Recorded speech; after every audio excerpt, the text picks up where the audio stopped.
You're listening to the Corbett Report. Since the failed coup attempt in Turkey on July 15th, the name of exiled Turkish cleric Fethullah Gülen is on everyone's lips.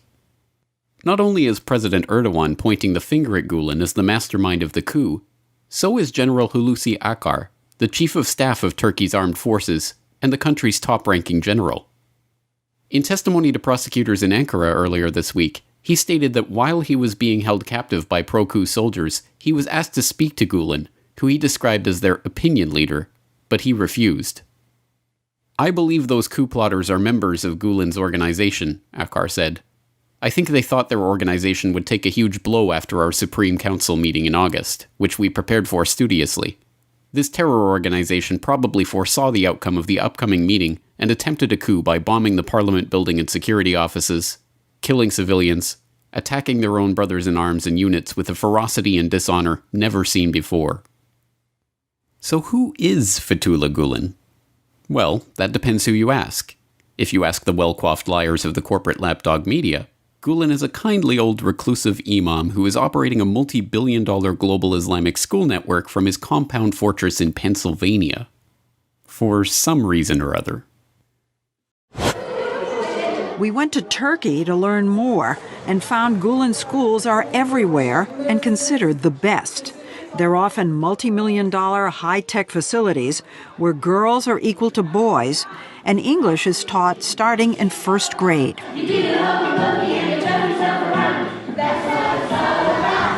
Gülen didn't only influence education. Starting in the late 60s as a young imam, he urged crowds of middle-class Turks to learn from the West and embrace its values, including an unexpected one, making money. In this internet sermon, he even told his followers, "If you don't seek ways to be wealthy, that is a sin in the eyes of God." So his disciples in Turkey became successful businessmen and built a multi-billion-dollar Gülen empire that beyond the schools includes TV stations, a major bank, Turkey's largest trade association, and biggest newspaper. So why then does this Turkish cleric live in Pennsylvania? Why was he outlawed from Turkey? And how did he build up his multi-billion-dollar global education network? These are good questions, and ones that the U.S. State Department struggles to answer. This attempted coup notwithstanding, this is not the first time that the Turks have raised concerns and questions about his political activities.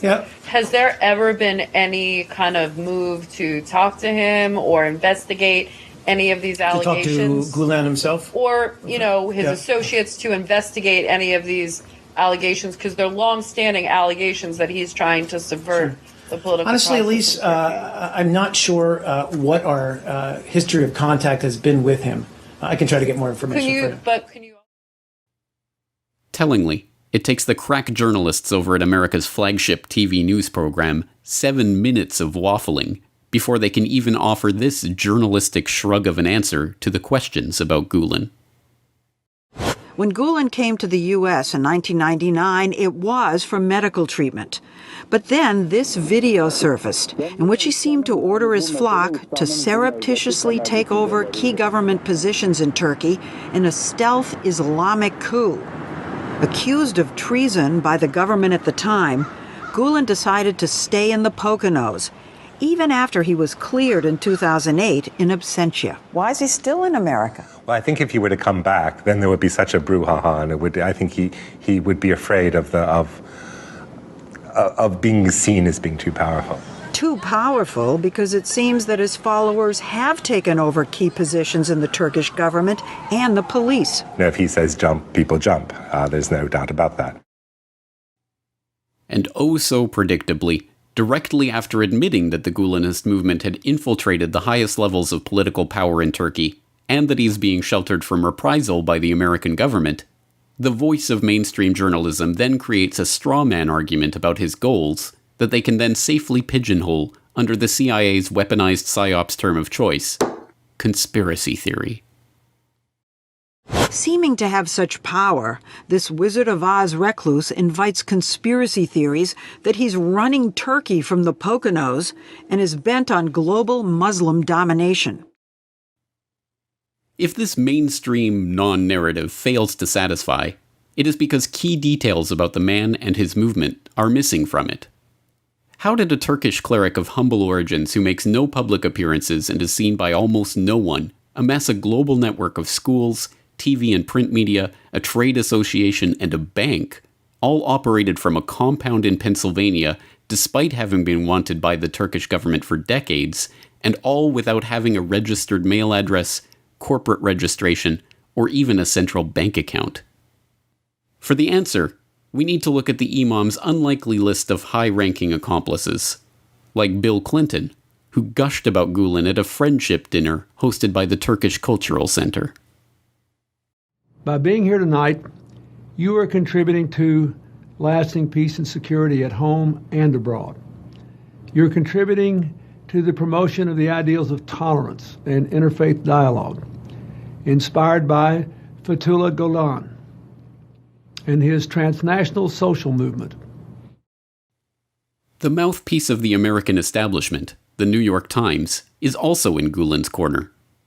They just gave him 900 words in the front section of the paper to declare his innocence in the recent coup, denounce President Erdogan as a dictator, and promote his Hizmet movement to credulous Times readers.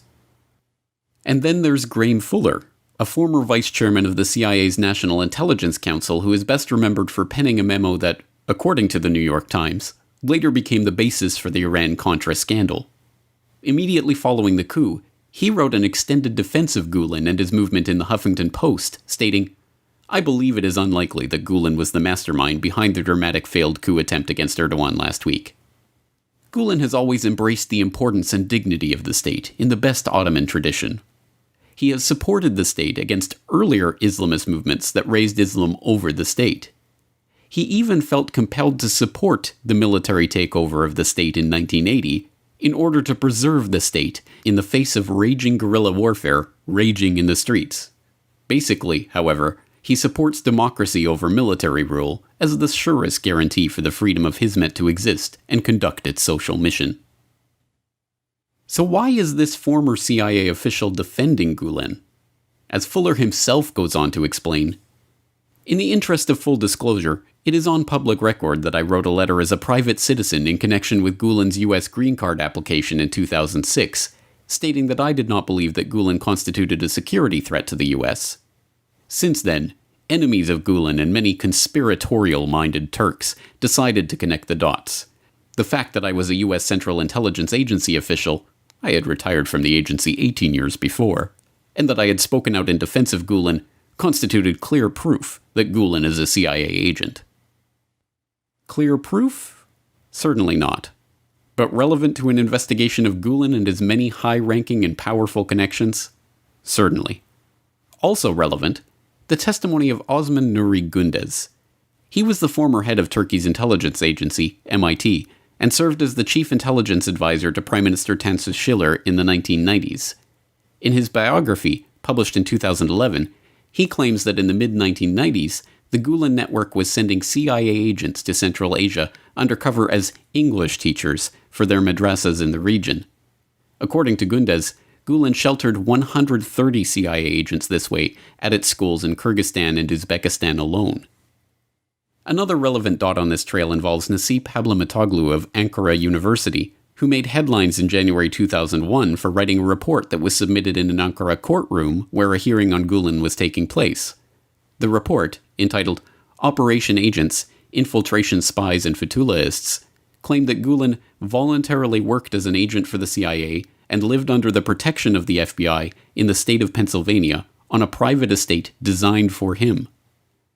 Dr. Hablamatoglu was assassinated in 2002 in a case that remains unsolved. But if Gülen is a deep state operative, or at least an ally of the US intelligence apparatus, what purpose would he serve? Why would the CIA and their alphabet soup cronies be interested in an Islamic cleric plotting to overthrow the government of Turkey?